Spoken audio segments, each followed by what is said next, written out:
देश में मानसून ने एक बार फिर रफ्तार पकड़ ली है। गंगा, यमुना और शारदा समेत 11 नदियां उफान पर है। उत्तर प्रदेश के चित्रकूट में मंदाकिनी नदी का जलस्तर भी बढ़ रहा है। इससे उत्तर प्रदेश मध्य प्रदेश को जोड़ने वाला पुल डूब गया है। पानी कॉलोनी और घरों तक जा पहुंचा है। उत्तराखंड के चमोली में भी देर रात से हो रही भारी बारिश के कारण बाजपुर के पास पहाड़ का एक हिस्सा खिसक गया, जिससे बद्रीनाथ हाईवे बंद हो गया है। हिमाचल में 30 जून से 15 अगस्त के बीच मानसून से जुड़ी घटनाओं में 183 लोगों की अब तक मौत हो चुकी है। शनिवार शाम 5 बजे तक राज्य में 103 सड़कें बंद थी। वहीं ओडिशा की यदि बात की जाए तो ओडिशा के केंद्रपाड़ा में एक सरकारी रेजिडेंशियल स्कूल के कैंपस में बाढ़ का पानी घुसने से लगभग 400 छात्र फंस गए। इनमें 150 लड़कियां भी शामिल हैं। वहीं ब्राह्मणी नदी भी खतरे के निशान से ऊपर बह रही है। बच्चों को दूसरे रेजिडेंशियल स्कूल में पहुंचाना शुरू कर दिया गया है। इसके लिए मोटर बोट का इस्तेमाल करना पड़ा। तो आइए जानते हैं देश के अलग अलग हिस्से का मौसम का क्या हाल है। नमस्कार, मैं हूं आकांक्षा और आप देख रहे हैं न्यूज 18 का डिजिटल प्लेटफॉर्म। दिल्ली, जयपुर, भोपाल, लखनऊ, मुंबई और पटना जैसे शहरों में 17 अगस्त को सुबह से ही तेज धूप और भारी नमी यानी कि ह्यूमिडिटी के कारण चिपचिपी गर्मी और पसीना छुड़ाने वाली उमस का सामना करना पड़ सकता है। दूसरी तरफ मौसम की बात की जाए तो पश्चिम बंगाल, उड़ीसा, हिमाचल, उत्तराखंड, उत्तर प्रदेश, झारखंड और बिहार में दोपहर के बाद गरज चमक के साथ मूसलाधार बारिश, बिजली गिरने का अलर्ट जारी किया गया है। मौसम विभाग के अनुसार आने वाले दिनों में देश के मैदानी इलाकों में सुबह से ही तेज धूप खिलेगी। दिल्ली, जयपुर, लखनऊ और भोपाल जैसे मैदानी शहरों में धूप के साथ साथ हवा में नमी का स्तर ज्यादा रहेगा और इस कारण काफी ज्यादा ह्यूमिडिटी आपको फील होगी, यानी कि उमस लोगों को बेहाल कर सकती है। दोपहर की यदि बात की जाए तो उसके बाद भारी गर्मी होगी, पसीने छूटने, भारी अस्वस्थता का भी आपको सामना करना पड़ सकता है। मैदानी क्षेत्रों में तापमान सामान्य से अधिक दर्ज किया जा रहा है और दिन भर लोग चिपचिपी गर्मी से परेशान हो सकते हैं। दरअसल मानसून की ट्रफ लाइन और चक्रवाती परिसंचरण के प्रभाव से देश के कई राज्यों में तेज बारिश, आकाशीय बिजली गिरने और बाढ़ का अलर्ट जारी किया गया है। कोलकाता, भुवनेश्वर, शिमला और देहरादून जैसे ये तमाम शहर हैं जहां पर मूसलाधार बारिश, बाढ़ और बिजली गिरने का खतरा मंडरा रहा है। तो सोचिए, एक तरफ तेज धूप, उमस से लोग परेशान होंगे और दूसरी तरफ बारिश, बाढ़ और बिजली गिरने का खतरा भी रहेगा।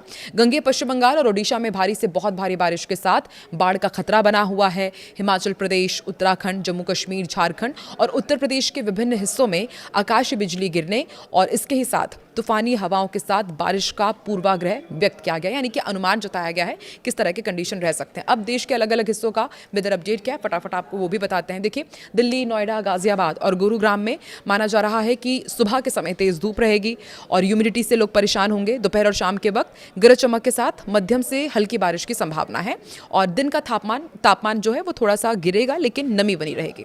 महाराष्ट्र के प्रमुख शहर हैं जैसे कि मुंबई, पुणे, ठाणे और नासिक, इनके जो तटीय और मैदानी क्षेत्र हैं वहां पर बादलों की आवाजाही के बीच हल्की से मध्यम बारिश हो सकती है। इसके साथ ही कोंकण और मध्य महाराष्ट्र के जो पहाड़ी एरिया है वहां पर भारी बारिश का अलर्ट जारी किया गया है। उत्तर प्रदेश की यदि बात की जाए तो यहां पर मौसम का मिला जुला असर आपको देखने को मिलेगा। पश्चिम उत्तर प्रदेश के जिलों में सुबह तेज धूप रहेगी, अत्यधिक ह्यूमिडिटी रहेगी। वहीं पूर्वी हिस्से के जिलों में बादल की आवाजाही के साथ बिजली गिरने और मध्यम से भारी बारिश का अलर्ट जारी किया गया है। लखनऊ, कानपुर, वाराणसी, प्रयागराज जैसे जो तमाम प्रमुख शहर हैं वहां पर भी उमस भरी गर्मी आपको परेशान करेगी और शाम तक कहा जा रहा है कि कुछ इलाकों में गरज चमक के साथ बौछार पड़ सकती है, यानी कि शाम तक थोड़ी सी राहत आपको मिलेगी। और पश्चिम बंगाल में तो लगातार हम देख ही रहे हैं कि यहाँ पर भीषण बारिश के बाद जो गंगीय इलाका है वो सबसे ज़्यादा परेशान है। मैदानी इलाकों में मौसम बेहद संवेदनशील रहने वाला है। पश्चिम बंगाल में अत्यधिक भारी बारिश और आकाशीय बिजली गिरने की संभावना जताई गई है, इसकी चेतावनी दी गई है। कोलकाता, हावड़ा, सिलीगुड़ी और दुर्गापुर में बारिश के कारण निचले इलाकों में जलभराव और बाढ़ जैसी स्थिति बन सकती है। बारिश से पहले इन शहरों में तेज धूप और नमी के कारण असहनीय उमस भी महसूस की जाएगी, जबकि तटीय क्षेत्र जो है वहाँ पर 40 से 50 किलोमीटर प्रति घंटे की रफ्तार से हवाएं चलेगी। ओडिशा का भी अपडेट आपको देते हैं। ओडिशा में उत्तर पश्चिम बंगाल की खाड़ी में बने निम्न दबाव के क्षेत्र के कारण मूसलाधार बारिश का सिलसिला जारी रहेगा। भुवनेश्वर, कटक, पुरी, संबलपुर में भारी से बहुत भारी बारिश और बाढ़ की आशंका को देखते हुए अलर्ट जारी किया गया है। दिन की शुरुआत में बादलों के बीच हल्की धूप और उमस रहेगी, लेकिन दोपहर बाद गरज चमक के साथ आकाश बिजली गिरने की प्रबल संभावना है। मछुआरों को समुद्र तट से दूर रहने की हिदायत दी गई है, उन्हें चेतावनी जारी की गई है और बाकायदा अलर्ट भी जारी किया गया है। इधर उत्तराखंड की यदि बात की जाए तो यहाँ बारिश और भूस्खलन का दोहरा खतरा बना रहेगा। देहरादून, हरिद्वार, नैनीताल, ऋषिकेश में सुबह से ही धूप निकलने और तापमान में ह्यूमिडिटी बढ़ेगी, लेकिन इसके तुरंत बाद तेज बादलों की गरज के साथ भारी बारिश हो सकती है। पहाड़ी ढलानों पर लैंडस्लाइड और नदी नालों में उफान आने से बाढ़ जैसी स्थिति भी हो सकती है। मौसम विभाग ने संवेदनशील इलाकों में आकाश बिजली से बचाव के लिए सावधानी बरतने की सलाह दी है।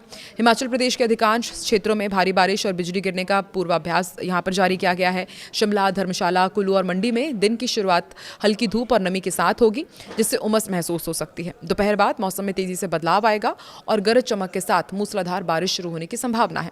निचले इलाकों में जलभराव और पहाड़ी रास्तों पर भूस्खलन के कारण यातायात प्रभावित हो सकता है और इसलिए यात्रियों को सावधान रहने की सलाह दी गई है।